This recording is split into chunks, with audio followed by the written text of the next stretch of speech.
ધોરણ 9 પ્રકરણ 4 પરમાણુનું બંધારણ અને ભાગ 3 ની અંદર આપણે એન્ટ્રી લઈ લીધી છે. કાલે આપણે જેટલું વાત કર્યું એમાં પહેલું હતું ડાલ્ટન નો પરમાણુ નમૂનો, બીજું હતું ડાલ્ટનની જે ખામીઓ હતી એના વિશે વાત કરી હતી, અને ત્રીજો પ્રશ્ન ભણ્યા હતા રુથરફર્ડ. ત્રીજો પ્રશ્ન કયો ભણ્યા હતા? રુથરફર્ડ.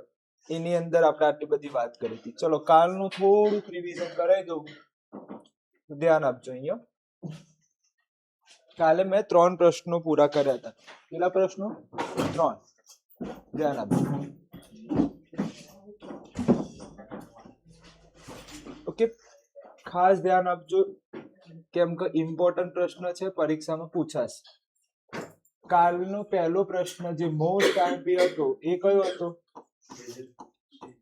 થોમ્સનનો પરમાણુનું બંધારણ. થોમ્સનનું કયું? પરમાણુનું બંધારણ.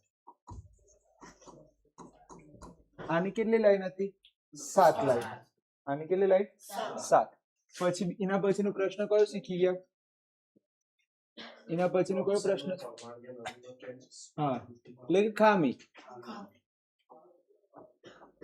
થોમ્સનના પરમાણુ નમૂનાની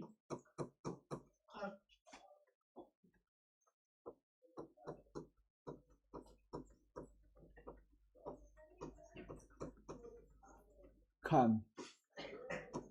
ચલો, એના પછી કયો પ્રશ્ન હતા? રુથરફર્ડનો પ્રયોગ.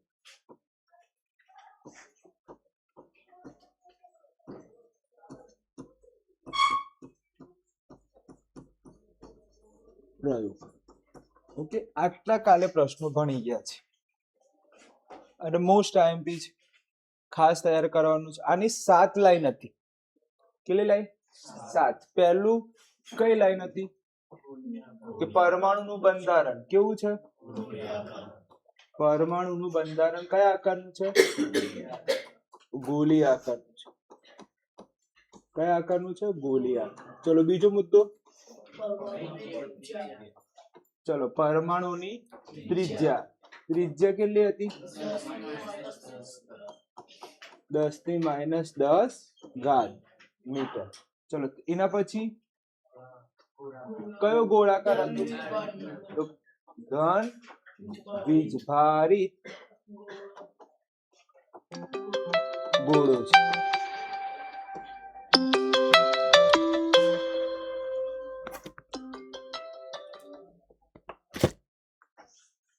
ગોળ. ચલો એના પછી ધન વીજભારિત ગોળો. એના પછી કયો મુદ્દો? Christmas cake. તો ક્રિસમસ કેક માં સૂકી દ્રાક્ષ. કઈ દ્રાક્ષ? સૂકી દ્રાક્ષ. એને આપણે શું ગણતા હતા? ઇલેક્ટ્રોન ગણતા હતા. બીજું ઉદાહરણ,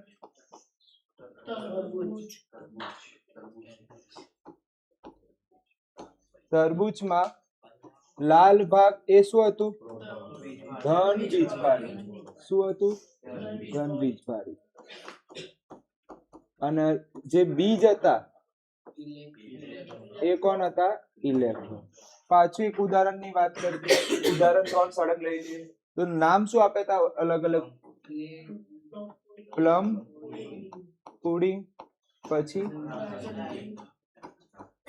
રાજન પુડિંગ, પછી તરબૂચ. ચલો છેલ્લી લાઈન. છેલ્લી લાઈન કઈ? પરમાણુ કેવું છે? તટસ્થ છે. એની એ લાઈન જ સાચી હતી. પરમાણુ કેવું છે? તટસ્થ. પરમાણુ કેવું? તટસ્થ.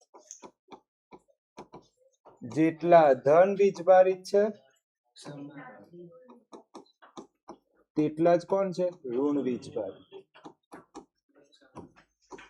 એટલા જ કોણ છે? ઋણ વીજભારિત છે. ક્લિયર? આટલું ખબર પડી ગઈ? કોઈ ડાઉટ હોય તો પૂછો. આમાં ખબર પડી ગઈ? આગળ જવા દો. હા, ચલો પછી આમાં ખામી. ખામી 3 હતી. કોને યાદ છે 3 ખામી? ઓકે, ગોઠવણી સાચી નથી. કેમ? એકબીજામાં ધન બીજભારિત અને ઋણ બીજભારિત, અને કોણ ઋણ બીજભારિત, એ કેવા થઈ જાય? એકબીજામાં ભળી જાય. એકબીજામાં કેવા થઈ જાય છે? ભળી જાય. એટલે આ સાચી નથી. ચલો બીજું, રાસાયણિક ગુણધર્મ સમજાવી શકતો નથી. રાસાયણિક ગુણધર્મ સમજાવી શકતો નથી. પછીના પછી અન્ય વૈજ્ઞાનિકો પ્રયોગો, અન્ય વૈજ્ઞાનિકોના પ્રયોગો 2 મિનિટ. હાલો,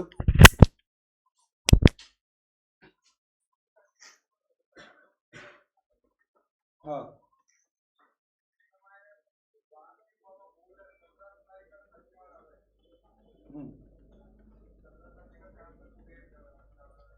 સોડા રાતે, સોડા ને સાંજે, ના સોડા ને સાંજે, એ રીતે રાખ. મેં કાલે બી આપને સમજાવ્યું. હા, હવે હું લેક્ચરમાં છું અત્યારે, સમજો હું ફોન ના ઉપર તો લેક્ચરમાં હું, એટલે ચાલુ. હા, પછી ફોન.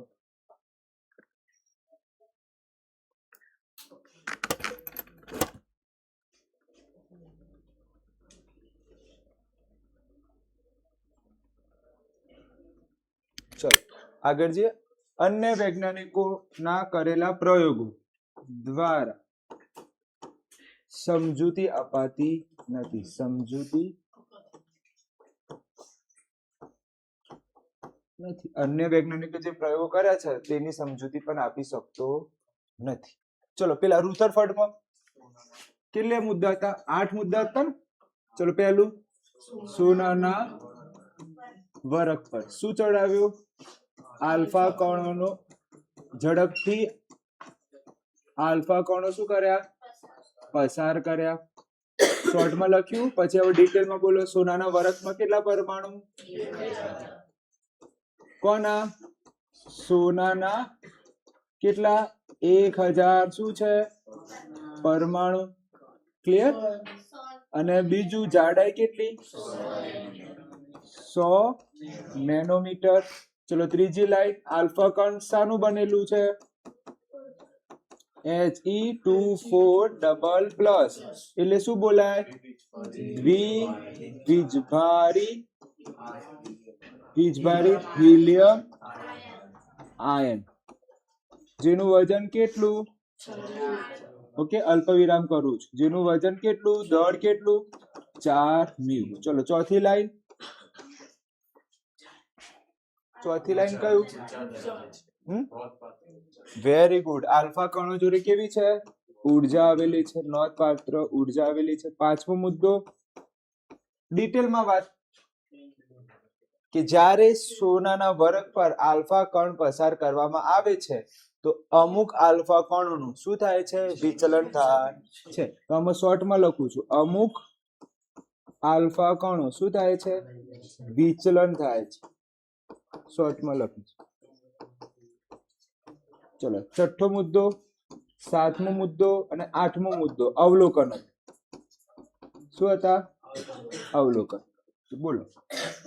સીધે સીધા આલ્ફા કણો, મોટા ભાગના આલ્ફા કણો સીધે સીધા પસાર થાય છે. સીધે સીધા શું થઈ જાય? પસાર થાય છે. ચલો પછી સાતમો મુદ્દો. હા, એ તો છેલ્લો મુદ્દો હતો. ઓછા અંશના ખૂણે, ઓછા અંશના ખૂણે શું થાય છે? વિચલન થાય છે. હવે લખાય 12000 આલ્ફા કણો માંથી એક આલ્ફા કણ 180 ના ખૂણે પાછો ફરે છે, પાછો ફરે છે. તો આટલા સુધીનું મેં કાલે જ ચલાવ્યું હતું. આટલા સુધીની તમામ વસ્તુ મેં રિવિઝન કરાવી ફટાફટ. કેમ સર આટલી મહેનત કરો છો? કારણ કે પૂછાવાનું છે. આ 100% પૂછાવાનું છે એટલે મેં આ કેટલી વાર ચલાવ્યું? ત્રીજી વાર. 2 વાર તો કાલે ચલાવ્યું તું વિડીયો અને આ ત્રીજી વાર છે. હવે આગળ જઈએ આપણે. હવે કયું? 10મા નંબર. રુધરફોર્ડના આલ્ફા પ્રક્રિયાનો પ્રયોગ તારવો જણાવો. આલ્ફા કણો એ નહીં, અહીંયા શું છે? આલ્ફા કણો પ્રક્રિયાના પ્રયોગમાં ફલિત તાણ જણાવો. એટલે કે નિષ્કર્ષણ જણાવો. શું નિષ્કર્ષણ મળ્યું? પહેલું અવલોકન શું મળ્યા? નિષ્કર્ષણ એટલે શું? ફલિતાણ એટલે શું? અવલોકન. શું અવલોકન મળ્યા હતા? મોટા ભાગના આલ્ફા કણો સીધે સીધા પસાર થાય છે. બીજો મુદ્દો, ઓછા અંશના ખૂણે આલ્ફા કણો વિચલન થાય છે. તો જોઈ લઈએ. પહેલો મુદ્દો, આમાં થોડું ડિટેલમાં વાત કરેલી છે કે સીધે સીધા પસાર થાય છે. કોણ? હા, વિચલન પામ્યા વગર મોટા ભાગના આલ્ફા કણો શું થઈ જાય છે? હા, મોટા ભાગના આલ્ફા કણો કેવા થઈ જાય? સીધે સીધા પસાર થઈ જાય. તારણ ખબર પડેગી? પરીક્ષામાં પૂછી પણ શકે, ભાઈ રુધરફોર્ડનું તારણો જણાવો. રુધરફોર્ડનું શું જણાવો? તારણ. ચલો બીજો મુદ્દો શું આવે? ઓછા અંશે, ઓછા અંશના ખૂણેથી વિચલન પામે છે. તો જોઈ લઈએ. ખૂબ જ થોડાક આલ્ફા કણો વિચલન પામે છે, એટલે કે પરમાણુના ધન વીજભારિત ભાગે ખૂબ જ ઓછા જગ્યા રોકે છે. આમાં છે ને બહુ ડિટેલમાં વાત કરી છે. આમાં કેવી વાત કરી છે? ડિટેલ. સર કઈ રીતે ડિટેલમાં? ચલો પહેલી લાઈન ખબર પડી, એની નીચેની લાઈન જુઓ. થઈ જાય છે એનું, એટલે કે પરમાણુનો મોટો ભાગનો વિસ્તાર કેવો છે? ખાલી છે. મોટા ભાગનો વિસ્તાર કેવો? ખાલી છે. એટલે કે પરમાણુ કેવું છે? પોળો છે. મહદ અંશે કેવું છે? આનો મીનિંગ શું થાય? તમે જ વિચાર કરો. તમને જ એક વસ્તુ કહું, બધા કિરણ સીધા પસાર થઈ જાય, એનો મીનિંગ શું? કે પરમાણુ કેવો છે? મોટા ભાગે પોળો છે. અમુક જ શું થતા હતા? વિચલન. ઉદાહરણ તરીકે આ પરમાણુ છે, ઓકે, આ વચ્ચે કેન્દ્ર છે. ક્લિયર? હવે સમજજો. અહીંથી આ જે કિરણ આવી રહ્યા છે એ કયા કિરણો છે? આલ્ફા કણો. તો ધ્યાનથી જો, મોસ્ટ ઓફ આલ્ફા કણો કેવા જઈ રહ્યા છે? સીધે સીધા જઈ રહ્યા છે. મોસ્ટ ઓફ બધા આલ્ફા કણો કઈ રીતે જઈ રહ્યા છે? સીધે સીધા પસાર થઈ રહ્યા છે. તો તમે બોલો, તમે જ બોલો, આનો મીનિંગ શું થાય? તમારી ભાષામાં બોલો. કે મોટા ભાગે પરમાણુ કેવા છે? પરમાણુનો અંદરનો ભાગ કેવો છે? પોળો છે, ખાલી છે. બોલાય કે ના બોલાય? મોટા ભાગના વિસ્તાર કેવો છે પરમાણુનો? કેમ ખાલી? કારણ કે કિરણ કેવા જતા રહ્યા? સીધે સીધા પસાર થઈ ગયા. પરંતુ 12,000 માંથી એક આલ્ફા કણ, 12,000 માંથી કેટલા આલ્ફા કણ?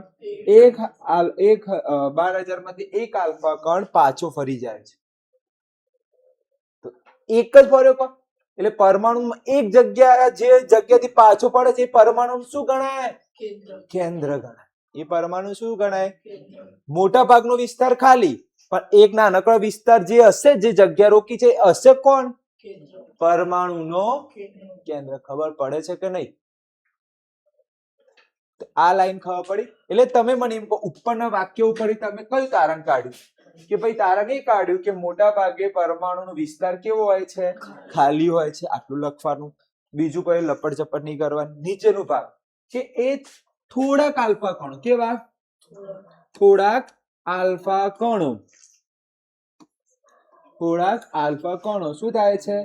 વિચલન પામે છે. એનો મીનિંગ કે જે વિચલન થયું એ પરમાણુનો કયો વીજભાર છે? ધન વીજભારિત છે. અને એ કેવી જગ્યા રોકે છે? હા, તો જ્યાંથી આ વિચલન થયું, એ 100% કયો વીજભાર હશે? ધન વીજભારિત છે. અને કેટલી જગ્યા રોકે છે? ઓછી જગ્યા રોકે છે. વિજ્ઞાન ગુફાનો વિષય નથી. વિજ્ઞાન કોઈ દિવસ ગોખવાનો વિષય સમજી જો ને તો બધું આવે. બોલો હું ભારે હતું. યાદ કરો, ઓછા ખૂણે ઓછા અંશના ખૂણે વિચલન થાય છે. યાદ છે તમને? બીજું અવલોકન. પહેલું અવલોકન કયું? પહેલું અવલોકન વેરી ગુડ. સીધે સીધા શું થાય છે? પસાર થાય છે. હા કે ના? ચલો બીજું અવલોકન કયું હતું? ઓછા અંશના ખૂણે કોણ કોણ આલ્ફા કોણ શું થાય છે? વિચલન પામે છે. તો ઓછા અંશે ખૂણે આલ્ફા કોણ શું થાય છે? વિચલન. એનો મિનિંગ ઓછો ખૂણો છે અને ઓછો અંશ છે.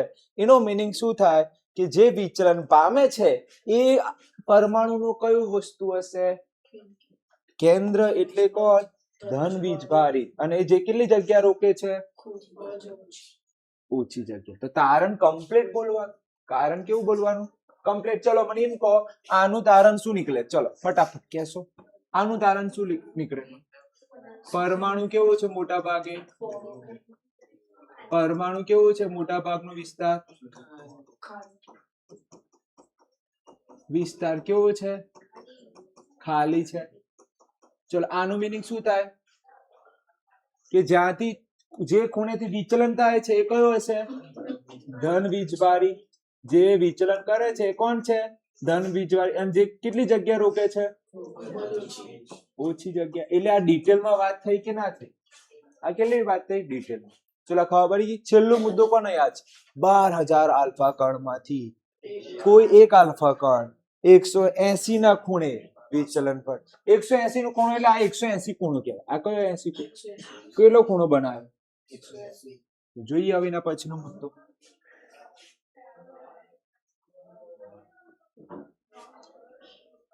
આલ્ફા કણો 180 ના ખૂણે વિચલન થાય છે એ સૂચવે છે સોનાના પરમાણુના સંપૂર્ણ ધન વીજભારી ભાગ નું દળ પરમાણુની અંદર ના ભાગમાં ખૂબ જ ઓછી જગ્યામાં કેન્દ્રિત થાય છે. જે 180 ના ખૂણેથી પાછો વળ્યો એનો મીનિંગ થાય, એનો ભાવાર્થ થાય કે પરમાણુનું બધું જ દળ ક્યાં છે?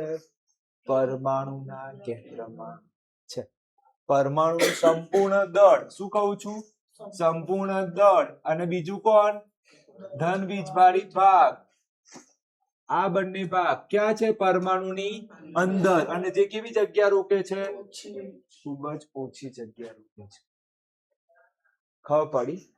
ખૂબ ભારે હતો આ. સર ફરીથી એકવાર જોઈ પેલું કહી દો. આ છેલ્લી લાઈન જોઈ લઈએ પછી આપણે આગળ જઈએ. રુથરફોર્ડની ગણતરીમાં પરમાણુની ત્રિજ્યા. કોની ત્રિજ્યા? પરમાણુની ત્રિજ્યા કેન્દ્રની ત્રિજ્યા કરતા હંમેશા કેટલા ગણી છે? 10⁵ ગણી ઓછી છે. એટલે કોમન સેન્સ. જો હા કે ના? આ દોરી કેન્દ્ર કયું? અંદર વાળું કે બહાર વાળું? ઓકે, આ કેન્દ્ર છે. આને શું બોલાય? ત્રિજ્યા. આ કોની ત્રિજ્યા છે? પરમાણુના કેન્દ્રની ત્રિજ્યા. હવે મને એમ કહો, બીજી એક લાઈન દોરું. હવે તમે મને આનો જવાબ આપજો. આ કોની ત્રિજ્યા? પરમાણુની ત્રિજ્યા. આ કોની ત્રિજ્યા? તો મને કહો કોણ મોટી દેખાય? કોણ મોટી? પરમાણુ. કોણ ઓછી? કેન્દ્રની ત્રિજ્યા. કોણ ઓછી? કોણ વધારે? ભેગું તો નહીં થતું કે? આ શું છે? આ જે વાદળી ભાગ છે કોની ત્રિજ્યા? આ જે છે ને આ ભાઈ આ ગોળ કર્યા છે એ છે કેન્દ્ર. આ શું છે? કેન્દ્ર. અને આ આખો ભાગ છે એ શું છે? ઓકે, આ કોની ત્રિજ્યા? આટલો ભાગ આ પરમાણુ ત્રિજ્યા. આ કોની ત્રિજ્યા? કોની મોટી દેખાય છે? કેટલા ગણી છે પરમાણુ ત્રિજ્યા? કેટલા ગણી છે? 10⁵. કેટલી છે? 5. ખબર પડી ગયા? 4 મુદ્દા કમ્પ્લીટ. ઓકે, હવે ધ્યાન આપજો. છેલ્લી વાર એકવાર અહીંયા શીખવાડી દઉં છું અત્યાર સુધીમાં શું ચાલ્યું એ. તારણ. શું તારણો નીકળ્યા? તો પહેલું તારણ, પહેલું અવલોકન બોલો, બીજું અવલોકન બોલો, ત્રીજું. 3 જ અવલોકન હતા. ચલો પહેલું 4 એ તો આપણે પછી લખી દઈશું પેલું ગણિત. ચલો પહેલું અવલોકન કયું? Okay, alpha. આ જબરું છે યાર. પહેલું કારણ, આલ્ફા કણો કેવા મોટા ભાગે કેવા પસાર થઈ જાય છે? સીધા પસાર થાય છે. ચલો આનો ભાવાર્થ શું? આનો ભાવાર્થ કોણ કહેશે? એટલે કે પરમાણુ મોટા ભાગનો વિસ્તાર, મોટા ભાગનો વિસ્તાર કેવો છે? ખાલી છે. કેવું છે? ખાલી છે. આવડી ગયું પહેલી લાઈન? કોઈ ભારે લાગે છે? ચલો બીજી લાઈન બોલો. આલ્ફા કણો કેવા ઓછા. કેવા આલ્ફા કણો? ઓછા આલ્ફા કણો ખૂબ જ ઓછા અંશ, ખૂબ જ ઓછા અંશના ખૂણે. અંશના ખૂણે શું થાય છે? વિચલન થાય છે. ચલો આ વિચલન થયું એ ભાગ કયો હશે? કોના કારણે વિચલન થયું? ધન વીજભારિત. ધન વીજભારિત ના કારણે શું થાય છે? વિચલન થાય છે. કોના કારણે વિચલન થાય છે? ધન વીજભારિત ના કારણે વિચલન થાય છે. ચલો ત્રીજો મુદ્દો. ત્રીજો મુદ્દો કોણ કહેશે? 12,000 આલ્ફા કણોમાંથી 12,000 આલ્ફા કણોમાંથી એક આલ્ફા કણ કેટલા? 180 અંશ ના ખૂણે પાછો ફરે છે. આનો અર્થ શું? આનો અર્થ શું કે પરમાણુનું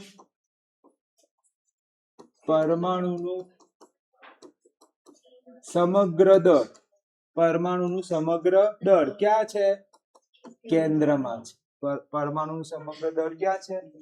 કેન્દ્રમાં છે. અને છેલ્લી લાઈન કઈ? કે પરમાણુની ત્રિજ્યા અને બીજી બાજુ કોની? કેન્દ્રની ત્રિજ્યા. કોણ મોટી? પરમાણુની ત્રિજ્યા મોટી. કેટલા ગણી મોટી છે? 10⁵ જેટલી મોટી છે. આનો મીનિંગ તો ખબર પડે ને. હું એમ કહું 10 અને 5 મોટા કોણ? તો જે મોટા હોય એની બાજુ મોટું શું રહે? ખુલ્લું રહે. તો આ ખબર પડી ગઈ. આગળ જવા દઉં. રુધરફર્ડના પરમાણુના કેન્દ્રીય નમૂનામાં લાક્ષણિકતા જણાવો. પહેલું કે ધન વીજભારિત કેન્દ્ર અને પરમાણુનું કેન્દ્રને ન્યુક્લિયસ કહેવાય છે. પરમાણુનું સમગ્ર દળ સમાયેલું હોય છે. એટલે કે ધન વીજભારિત કેન્દ્ર એ જ કોનું કેન્દ્ર છે? પરમાણુ કેન્દ્ર. એનું બીજું નામ શું? ન્યુક્લિયસ. આ પૂછાય છે પરીક્ષામાં પૂછાય છે. ચલો ધન વીજભારિત કેન્દ્ર એ જ કોનું કેન્દ્ર છે? પરમાણુ કેન્દ્ર. એને શું કહેવાય? ન્યુક્લિયસ. આ કેન્દ્રમાં શું હોય? પરમાણુનું સમગ્ર દળ. તો હવે ખબર પડી પરમાણુ કેન્દ્રમાં કોણ રહેલું છે? ધન વીજભારિત. પરમાણુ સમગ્ર દળ ક્યાં હોય? કેન્દ્રમાં.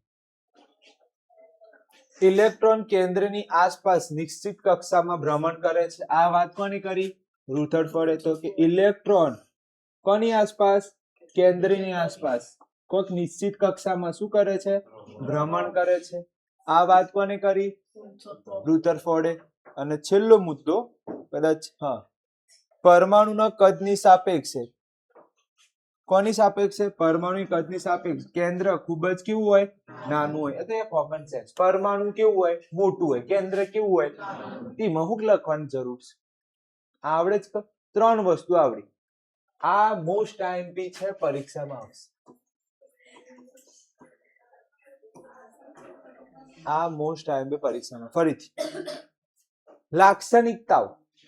રુથરફર્ડના પરમાણુ નમૂનાની લાક્ષણિકતા. પહેલો મુદ્દો શું કે પરમાણુનું જે કેન્દ્ર છે એની અંદર કોણ આવેલું છે? ધન વીજભારિત આવેલું છે. પરમાણુનું સમગ્ર દળ ક્યાં આવેલું હોય? કેન્દ્રમાં આવેલું. ખબર પડી ગઈ? શોર્ટમાં આ પરમાણુ દોર્યું, એના કેન્દ્ર, આ કેન્દ્રમાં કોણ રહેલું છે? ધન વીજભારિત. બીજું આ ધન વીજભારિત છે. બીજું પરમાણુનું સમગ્ર દળ ક્યાં આવેલું હોય? કેન્દ્રમાં.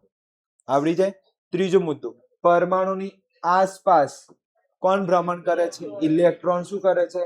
ભ્રમણ કરે છે કોઈ નિશ્ચિત કક્ષામાં. કોઈ નિશ્ચિત કક્ષામાં. પરમાણુ કરતા પરમાણુનું કેન્દ્ર ખૂબ જ કેવું હોય છે?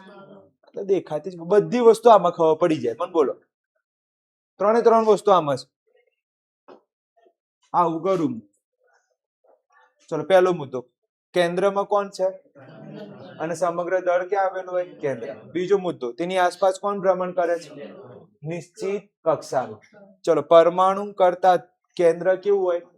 બધું ના ખબર પડી જાય એક જ આકૃતિમાં? એક જ આકૃતિમાં બધી વસ્તુ ખબર પડે. ચલો આગળ જઈએ. રુથરફર્ડની ખામી યાદ કરો. ડાલ્ટનની શું ખામી હતી? 3 ખામી હતી ડાલ્ટન. કોને યાદ છે?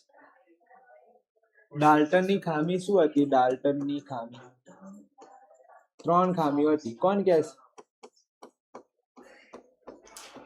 3 ખામી હતી. પહેલી ખામી કોણ કહે છે? ગોઠવણી સાચી બતાવી નથી. ગોઠવણી સાચી નથી બતાવી, કેમ કે ભળી જતા હતા. ધન અને ઋણ કેવા થઈ જતા. બીજો મુદ્દો કોણ કહે છે? ગુણધર્મ, રાસાયણિક ગુણધર્મ સમજાવી શકતો નથી. અને વૈજ્ઞાનિક દ્વારા કરેલા પ્રયોગો પર તેની સમજૂતી આપી શકતા, તેની સમજૂતી ડાલ્ટન આપી શકતો નથી.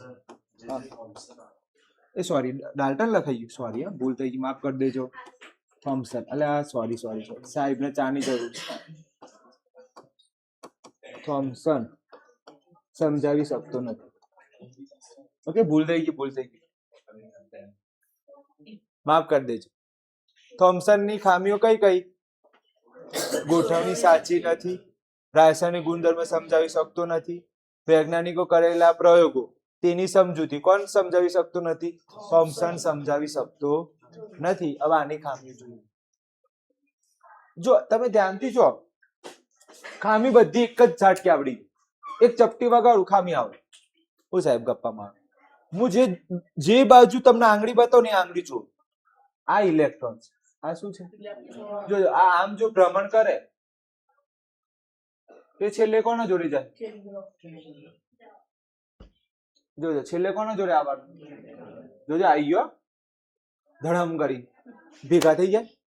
આની ગોઠવણી કેવી થઈ? ખોટી ના થઈ? ભેગું થયું કે ના થયું? ઇલેક્ટ્રોન અને ધન, માઇનસ અને ધન ભેગા થઈ ગયા. અને કોઈ વસ્તુ ભેગી થઈ જાય તો અસ્તિત્વ શું થઈ જાય? આની પણ ગોઠવણી કેવી છે? જોઈએ. વર્તુળાકાર પરિભ્રમણ કક્ષામાં ઇલેક્ટ્રોન ભ્રમણ સ્થાયી હોઈ શકે નહીં. ઇલેક્ટ્રોનનું ભ્રમણ કેવું ના હોઈ શકે? સ્થાયી. ઊભું ના રહી જાય. સ્થાયી એટલે શું?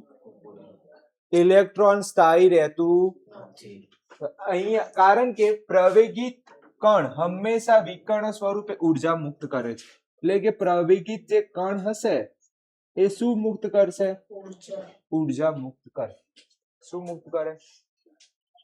તમે પ્રવેગિત એટલે સમજો. પ્રવેગિત એટલે શું? તમે મને એનો જવાબ આપો, પછી બીજી બધી વાત. જો અહીંયા એક શબ્દ સમજાવું છું તમને સમજ. પ્રવેગિત કેમ ઉર્જા મુક્ત કરે? આનો અર્થ સમજો. પ્રવેગિત કણ કેમ ઉર્જા મુક્ત કરે? આનો મીનિંગ સમજો. પ્રવેગ એટલે શું? વેગમાં થતો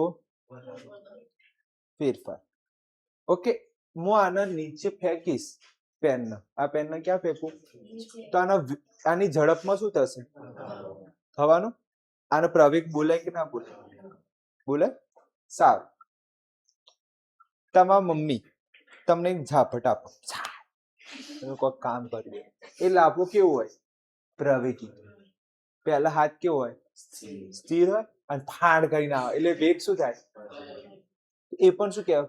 તો મને એમ કહો, એમાં ઉર્જા હતી કે નથી? તમને પડ્યો માર, એમાં ઉર્જા હતી કે નથી? એટલે કે પ્રવેગિત કણમાં શું હોય? અહીંથી આ પેન નાખું છું, નીચે કીડી હશે તો બાપડી શું થઈ જાય? તો આમાં શું આવી ગયું? એટલે કે કોઈ પણ પ્રવેગિત વસ્તુ હોય એના જોડે શું હોય? ઉર્જા હોય જ, અને વધારો થવાનો જ. તો અહીંયા આ લાઈન જુઓ તમે કે પ્રવેગિત કણ હંમેશા શું મુક્ત કરે? ઉર્જા.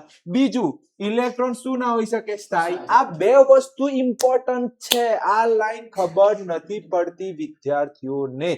આ હું તમને ચેલેન્જ આપું. હું સાહેબ ગપ્પા મારા, આ બે લાઈનમાં સમજાવ. સ્થાયી તો ખબર પડી કે ના પડી? આ ઇલેક્ટ્રોન અહીંયા શું થઈ જશે? સ્થાયી થઈ જાય. આ ભૂલ ગણાય કે ના ગણાય? જો જા દો. હા તો આજે ખબર. જો આ ઇલેક્ટ્રોન જાય, જો આ ઇલેક્ટ્રોન જાય છે અહીંયા થઈને શું થઈ ગયા? સ્થાયી થઈ ગયું. તો આવું થવું જોઈએ. તો અહીંયા આની ભૂલ શું છે? આની ખામી શું છે? તો એને શું બતાવી દીધું? ઇલેક્ટ્રોન કેવું બને છે? એક આ ભૂલ નીકળી. બીજી ભૂલ શું નીકળી? કે જે કણ, આ જે કણ છે કેવી ગતિ કરશે? આ જે કણ છે કેવી ગતિ કરશે? પ્રવેગી. અને શું કરશે? હંમેશા ઉર્જા મુક્ત કરશે. પ્રવેગી ગતિ છે અને પાછું કેવું કરે છે? ઉર્જા. આ પણ ખામી છે. સર કેમ એવું? ઉર્જા કેમ મુક્ત ના થવી? ગતિ તો થાય જ છે. જો ઇલેક્ટ્રોન હંમેશા સ્ટેબલ ગતિ કરે. કેવું? સ્ટેબલ ગતિ. ઓકે. અને અહીંયા શું કહે છે? કારણ કે કેમ સ્થાયી થાય છે? આ કેમ સ્થાયી થાય છે? કારણ કે પ્રવેગિત કણના કારણે શું ઉત્પન્ન કરે છે? ઇલેક્ટ્રોન ઉર્જા. પોતે ઉર્જા આપતું જાય છે. પોતે ઉર્જા શું કરતો જાય છે? આપતું જાય છે. અને છેલ્લે એનું અસ્તિત્વ મટી જાય. તમને હું આખો દિવસ એટલે કે 365 દિવસ સુધી ચલાઈ કરું, તમારું શું હાલત? ટિકિટ મળે કે ના મળે? સમજો છો હું શું કહું છું? કેમ? 365 દિવસ શું કરે? તમે ચાલ્યા કર્યા, ઉર્જા શું કરી? મુક્ત કરી, અને અંતે શું થઈ ગયું? ના. એટલે આ લાઈન ખાસ કરજો. આ પ્રમાણે ગતિ કરતો ઇલેક્ટ્રોન ઉર્જા ગુમાવે છે. ઇલેક્ટ્રોન શું કરે છે? ગુમાવ્યું કે ના ગુમાવ્યું? અને અંતે કેન્દ્ર સાથે અથડાઈ જાય છે. ઓકે, અથડાઈ જાય છે અથવા કેન્દ્રમાં દાખલ થઈ જાય છે. આ અથવા વાળું નહીં લખવા.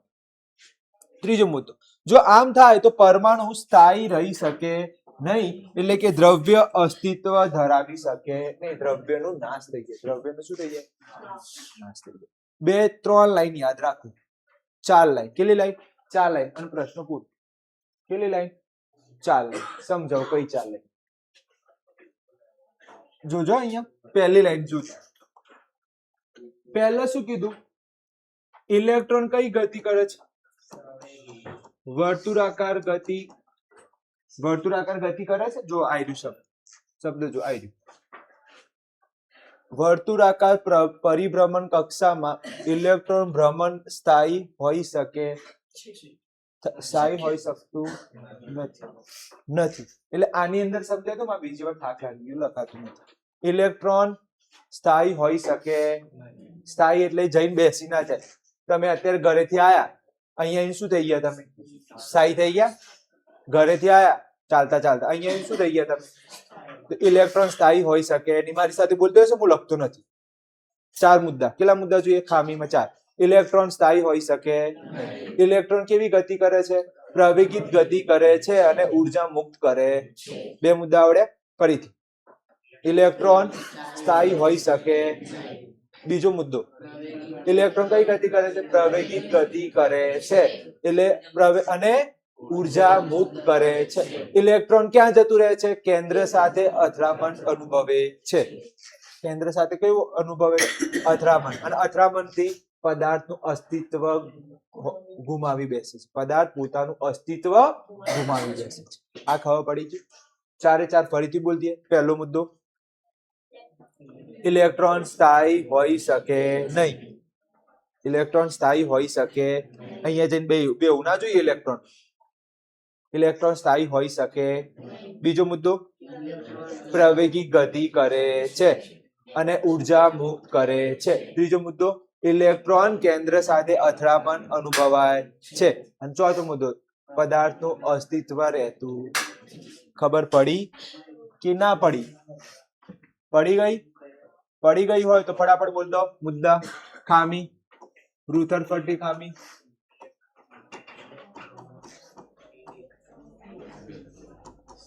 રુથરફોર્ડની ખામી 4 મુદ્દા. કોણ બોલશે ફટાફટ? ઇલેક્ટ્રોન સ્થાયી હોઈ શકે નહીં. ચલો બીજો મુદ્દો, ઇલેક્ટ્રોન પ્રવેગિત ગતિ કરે છે અને ઉર્જા મુક્ત કરે છે. ચલો પછી, ઇલેક્ટ્રોન એ કેન્દ્ર સાથે અથડાય છે, અથડામણ અનુભવે છે અને અંતે શું થશે? પદાર્થ પોતાનું શું ગુમાવી બેસશે? અસ્તિત્વ ગુમાવી બેસે.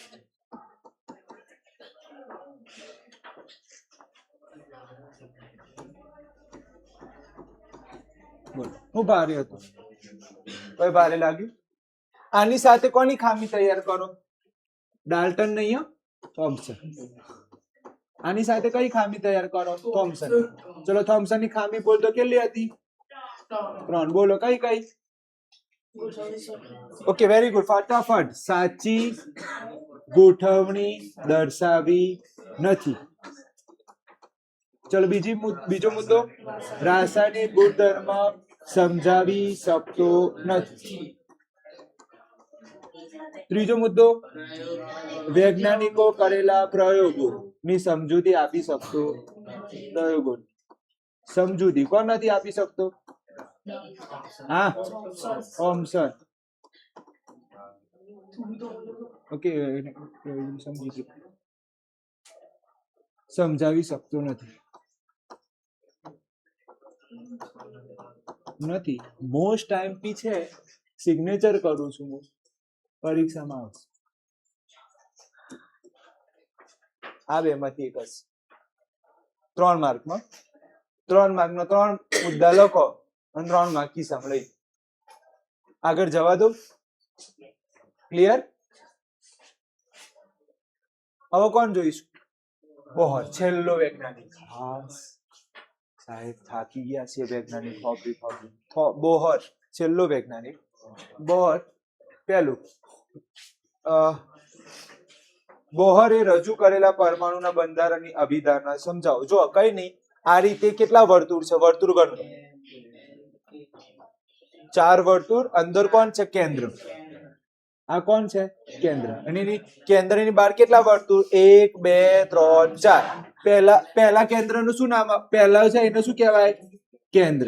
બીજી જે વર્તુળ છે એને શું કહેવાય? કે. ત્રીજું છે એના પછીનું વર્તુળ એલ, એના પછીના વર્તુળના એમ અને એના પછીના વર્તુળના એન. યાદ આવે છે કે આવું કંઈક ભણ્યા છે આપણે કઈ જગ્યાએ? ઇલેક્ટ્રોનની કક્ષાઓ કે એલ એમ એન. કે ની કેટલી સીટો? 2. એમ ની 8, પછી 8, પછી 8. પણ રિયલમાં 8 નથી હોતી, અત્યારે ખબર પડશે. ચલો, પરમાણુમાં ઇલેક્ટ્રોન સ્વતંત્ર કક્ષા તરીકે ઓળખાતા અમુક ચોક્કસ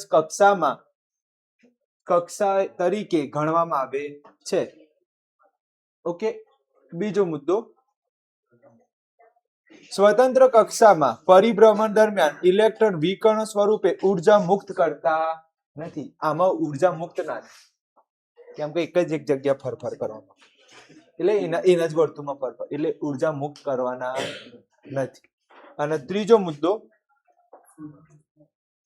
આ કક્ષામાં કોષને ઉર્જા સ્તર તરીકે ગણવામાં આવે છે.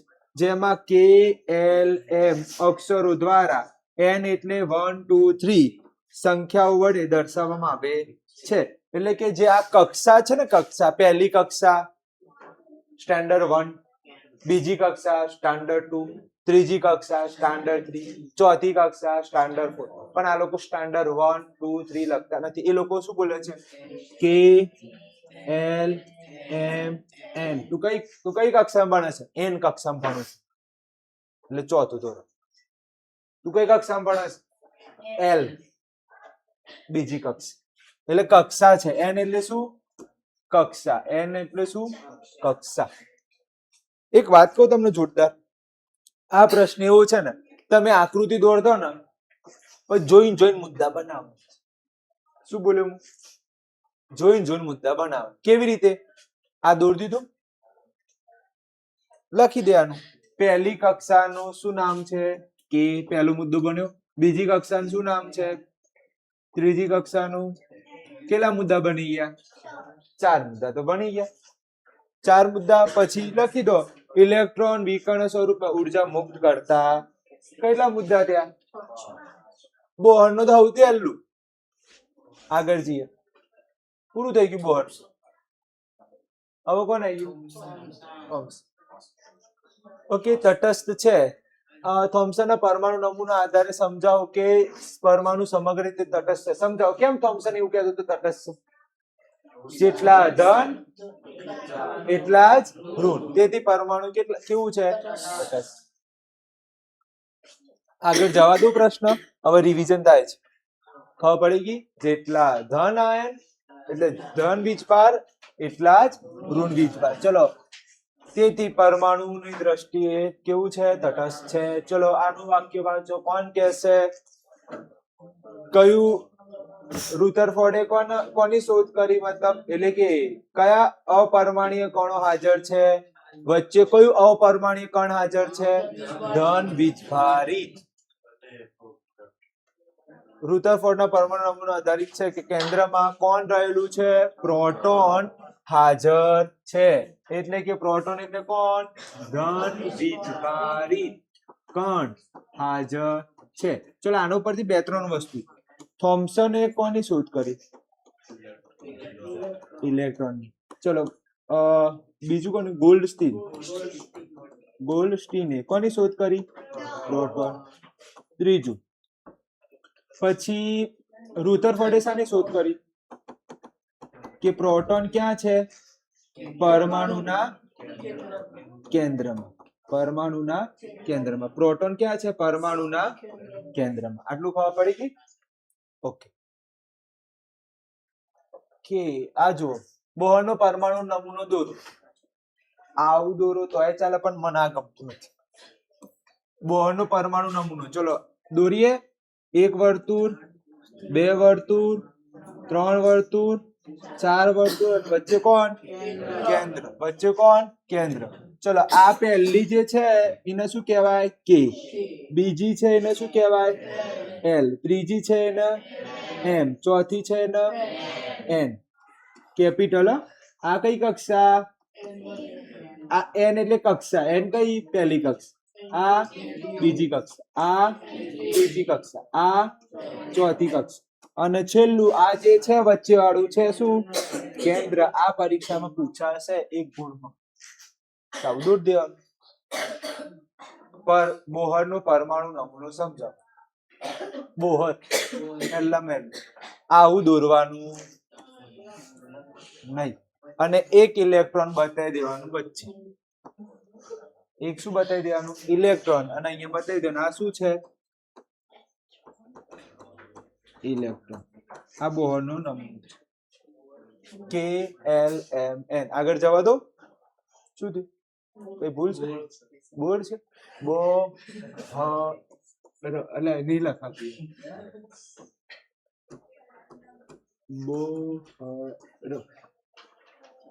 થોડું ટાઈપિંગ મિસ્ટેક થઈ જાય તો થોડું સંભાળ લેવાનું. ચલો, આ બોલો. આનો જવાબ કોણ આપશે? કેમ સોનાનું વરખ?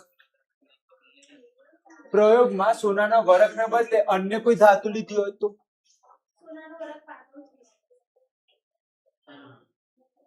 મસ્ત પ્રશ્ન છે ને. રુથરફોર્ડે કયું વરખ લીધું? પણ એની જગ્યાએ બીજા કોઈ વરખ લીધા હોત તો શું જતું હતું? રુથરફોર્ડ નું જતું રહેવાનું હતું, પૈસા નતા કહું. જોઈએ, જો સોનાના વરખના બદલે તેના કરતા વધારે ભારે ધાતુ લીધી હોત, એટલે કે આ સોનું છે, આ શું લખ્યું ને? સોનું. એના સોના કરતા ભારે ધાતુ, કેવી ધાતુ? ભારે ધાતુ લીધી હોત તો શું થોત? તો વિચલન કેવું થોત? વિચલન વધારે થાય. તો વિચલન કેવું થોત? ભારે ધાતુમાં વિચલન કેવું થોત? વધારે થોત. કેમ કે કેવી ધાતુ છે? ભારે ધાતુ. જો સોના કરતા હલકી ધાતુ લીધી હોય, સોના કરતા કેવી ધાતુ લીધી હોય તો વિચલન કેવું થોત? ઓછું વિચલન થોત. ખૂબ જ કેવું થોત? ઓછું વિચલન થોત. જો પહેલું પૂરું થઈ ગયું પ્રશ્ન. સોના કરતા ભારે ધાતુ લીધી હોય તો વિચલન કેવું? અને સોના કરતા હલકી લીધી હોય તો વિચલન કેવું થોત? સમજો છો? એટલે સોનું લીધું. સોના કરતા ભારે લીધું હોત, ખાસું બધું વિચલન થઈ જાય, પછી થોડી કહો એવું કે ભાઈ પરમાણુ ખાલી છે વચ્ચેથી, બોલી શકો એવું? હું બોલત પછી તો પરમાણુ ભરાયેલો છે ના બોલત? સમજો છો? એને શું કીધું તું? પરમાણુ મોટા ભાગે અંદરથી કેવો છે? ખાલી છે. મોટા ભાગનો વિસ્તાર કેવો છે? જો ધાતુ ભારે લીધી હોત તો બોલત આ વાક્ય, અને હલકી લીધી હોત તો એમ જ બોલત. આખો પરમાણુ જ ખાલી છે. ખબર પડી ગઈ? તો મસ્ત પ્રશ્ન છે, પૂછાય.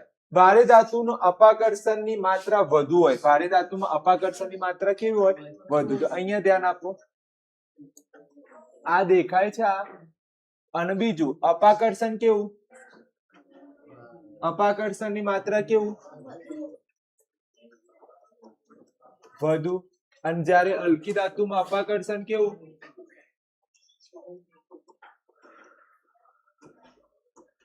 ઓછું. અપાકર્ષણમાં માત્રા કેવી? ઓછી હોય.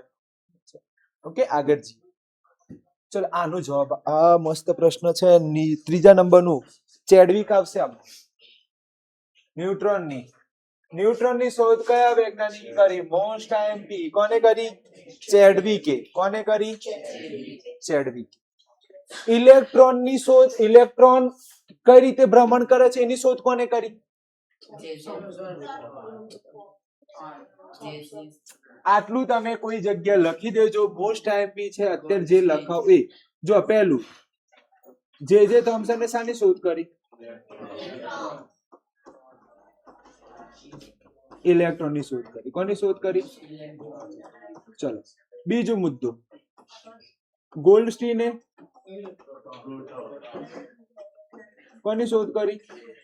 પ્રોટોનની શોધ કરી. ચલો ત્રીજો મુદ્દો,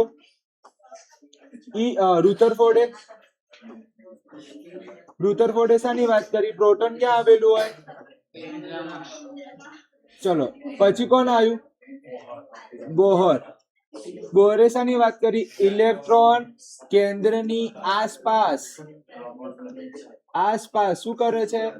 ભ્રમણ કરે છે. અને પાંચમા નંબરમાં કોણ આવ્યું? ચેડવિક. એ શાની વાત કરી? કોની શોધ કરી? ન્યુટ્રોન ને શું લખાય? એન. એની શોધ કરી. આ ખાસ લખી લેજો, પરીક્ષામાં આમાંથી એક હશે, કાં તો બે પૂછી. થોમ્સને કોની શોધ? ઇલેક્ટ્રોન. પ્રોટોનની રુથરફોર્ડે કેન્દ્રમાં આવેલું છે. ઇલેક્ટ્રોન આ કેન્દ્રની આસપાસ પરિભ્રમણ કરે છે. આ વાત કોને કરી? બોહરે. આપણે જોયું હતું ને પરમાણુ નમૂનો.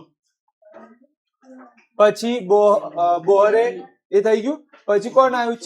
ચેડવિકે કોની વાત કરી? ન્યુટ્રોન. ચલો, ન્યુટ્રોનનો કોઈ પણ વીજભાર હોતો નથી.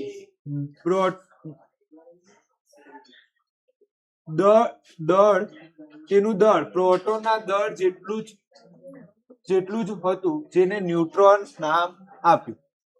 ચલો ન્યુટ્રોન એન લખાય. એના ઉપર કોઈ પણ જાતનું વીજભાર આવે નહીં. પ્રોટોન ઉપર કયું વીજભાર આવે? ઇલેક્ટ્રોન ઉપર કયો વીજભાર આવે?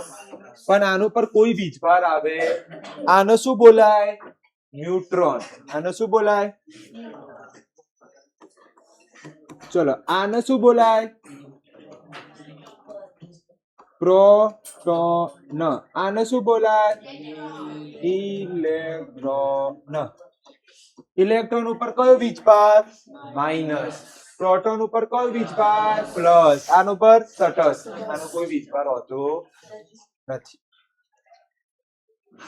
ન્યુટ્રોન પરમાણુના કેન્દ્રમાં આવેલું છે તો ન્યુટ્રોન ક્યાં આવેલું હોય પરમાણુના કેન્દ્રમાં હાઇડ્રોજન પરમાણુમાં કેન્દ્રમાં ન્યુટ્રોન હોતું નથી હાઇડ્રોજન એક આ પરીક્ષામાં એમસીક્યુ પૂછાશે કોના ન્યુટ્રોન હોતું નથી હાઇડ્રોજન ન્યુટ્રોન હોતું નથી કેમ નથી હોતું હું સમજાઈશ તેની સંજ્ઞા શું n તેની સંજ્ઞા શું n છે અને સમગ્ર દળ એ પ્રોટોન અને ન્યુટ્રોનના દળના સરવાળા જેટલું હોય પરમાણુ દળ કોના સરવાળા જેટલું હોય પ્રોટોન અને ન્યુટ્રોનના સરવાળા જેટલું હોય છે ચલો પરમાણુમાં 3 અપરમાણુ કણો કયા કયા ઇલેક્ટ્રોન પ્રોટોન ન્યુટ્રોન ઇલેક્ટ્રોન ચલો હિલિયમ પરમાણુમાં પરમાણુ દળ કેટલું છે 40 દળ કેટલું 40 તેના કેન્દ્રમાં કેટલા પ્રોટોન તો ન્યુટ્રોનની સંખ્યા શોધો ચલો યાદ રાખો દળ પરમાણુનો દળ આ યાદ રાખજો મોસ્ટ આઈએમપી જે હું ટેસ્ટમાં પૂછીશ પરમાણુ દળ બરાબર કયા બે લોકોનો સરવાળો કરું વેરી ગુડ પ્રોટોન વત્તા ન્યુટ્રોન નો સરવાળો કરું કેમ આ બંને લોકો ક્યાં આવેલા હોય કેન્દ્રમાં અને મને એમ કહો કેન્દ્રમાં જ શું હોય પરમાણુનું દળ તો મને એમ કહો પરમાણુનું દળ બરાબર શું લખાય પ્રોટોન વત્તા ન્યુટ્રોન ચલો પરમાણુનું દળ કેટલું આપ્યું છે 40 પ્રોટોન કેટલા છે પ્રોટોન કેટલા છે 2 તો મને એમ કહો ન્યુટ્રોન કેટલા મળે આ પેલી બાજુ જાય તો શું બને માઇનસ 40 માંથી 2 જાય તો શું જવાબ આવે 38 આ પરીક્ષામાં પૂછાશે પરંતુ ગોખશો તો નહીં આવે આ ખાસ તૈયાર કરજો આની સંજ્ઞા સમજાવ ડિટેલમાં જો આના છે ને દળને એ લખાય દળને શું લખાય પ્રોટોન લખાય p સૂત્ર પ્રમાણે કોના પ્રમાણે અને ન્યુટ્રોન લખાય n તો સૂત્ર શું બન્યું a બરાબર p પ્લસ n a એટલે શું દળ p એટલે શું પ્રોટોન n એટલે શું ન્યુટ્રોન આ સૂત્ર ખાસ કરી લેવું આના ઉપરથી એક દાખલો આવશે જોઈ લો જવાબ